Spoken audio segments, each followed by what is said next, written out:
Lovely. So welcome to 5 Questions in 5 Minutes and a new series of the show. I'm delighted to have with us today our first guest of the series, which is Rory Sutherland.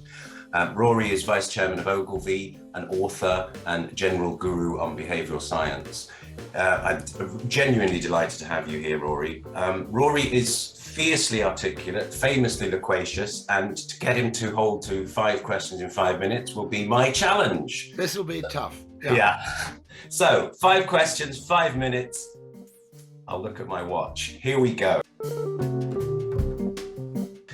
Rory, question 1. I was brought up in mid-Wales with a Welsh sheepdog, otherwise known as Border Collie, and it was, in a sense, the first love of my life. You have, I think, famously said that Border Collies are the best dogs in the world. Why is that?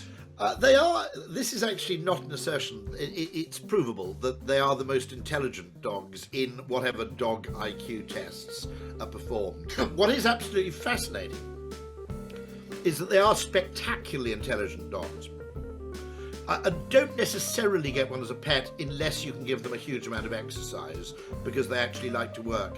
But they seem to have actually developed skills like being able to herd sheep with eye movements, which I find absolutely fascinating. So they can effectively control the movement of sheep simply by looking in a particular direction and communicating intent.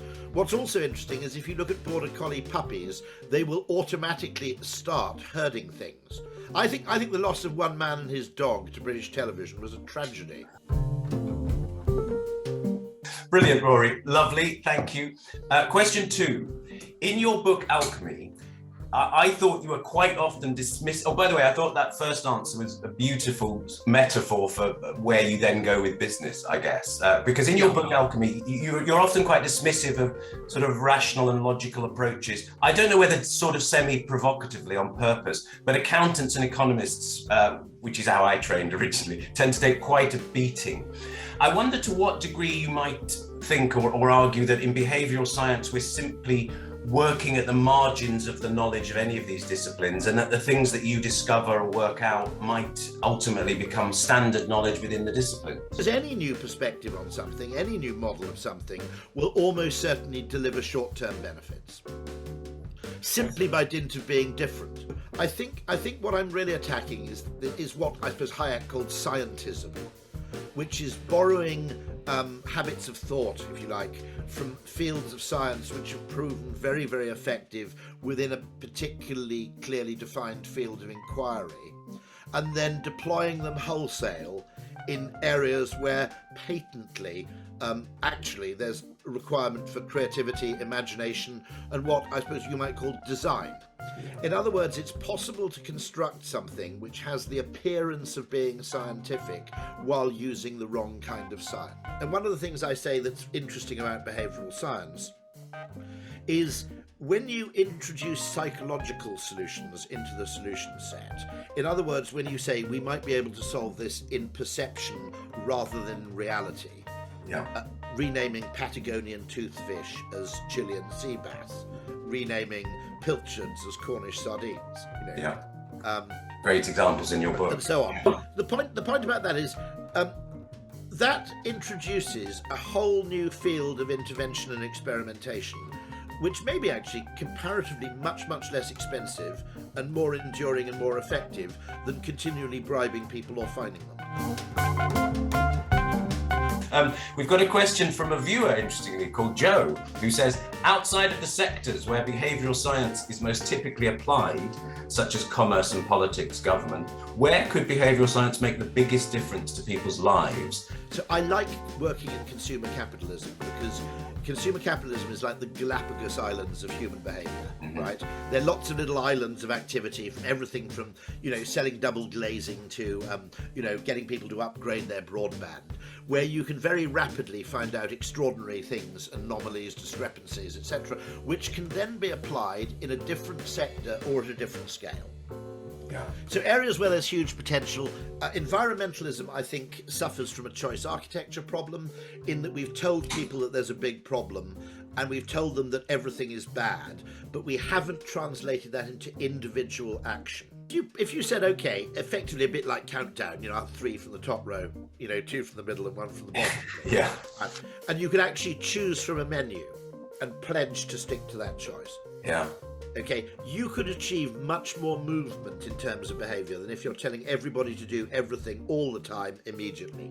Yeah, and we seem to be in a world where not only are we, and then people are constantly trying to undermine the choices that they are. It's just, it's going around in circles. Okay, Rory, question 4. I've heard you say, I think in an interview, that you like to recruit blind, as it were. You like to interview new recruits blind, i.e. not knowing their background. And I was just wondering, sort of in that context. Put it another way, I don't think that educational performance is a perfect proxy for employability or value as an employee, and we've turned it into one. Exactly. And I think it's highly problematic. Nicely put. But given that you were fortunate enough and clever enough to have a very good education at Cambridge, I wondered whether you thought it'd given you something more than education. Yeah, undoubtedly. I mean, a huge network of friends. One big thing I like the college system, because you hang out with people who do completely different subjects to your own. Yeah. Nothing, I think, is less healthy than mathematicians hanging out with mathematicians, not least because if mathematicians only hang out with mathematicians, other people don't learn to think how mathematicians think. Yeah. And so I'm very uncomfortable with the extent to which we've created a kind of arms race in educational attainment, which translates directly into your first. No one cares after 5 years in your job where you went to university or what degree you got. Okay, they just care where you've worked, how well you've done, etc. Yeah. And so there's a massive path dependency problem. It isn't that people who've got Oxbridge degrees are necessarily more valuable at, selling something or doing some job. It's simply that that's how you get the entree in the first place into those jobs which turn out to be lucrative. Yeah. And I think I think there's a problem there, because I think this is not to say, by the way, I would always, in any business I had, I'd like to have a couple of chin-stroking Oxbridge intellectuals kicking around. They're useful people, but a business that consists entirely of those people would be a goddamn disaster. Okay, so final question, Rory. Is behavioural science a discipline looking for a home and an acceptance? And I'm particularly interested to end with this because, in a way, it's the bit I'm not sure we nailed in the earlier question, which is it its own thing, or is it at the margins helping other disciplines to get better all the time? Okay, should it have a home? Is a really interesting question. Mm-hmm. And a lot of these things require a home in the early years. They need to have specialism in the early years so that you have concentration of intelligence. Ultimately, it should infuse decision making. In the early days of anything, you need people in clusters, not least so they can reassure each other that they're not mad. No, and I totally take your point that in the ideal world, in time, it will just have infiltrated into every discipline. Yeah. And you won't need to call it something special. It will be the way people approach issues and difficulties and thinking. Brilliant. What a lovely chat, Rory. So delightful to meet you. So delightful to hear you. Thank you. Really lovely. Absolute pleasure. Thank you so much. Thanks for participating. Cheers. All the best. Bye-bye. Thanks. Bye-bye.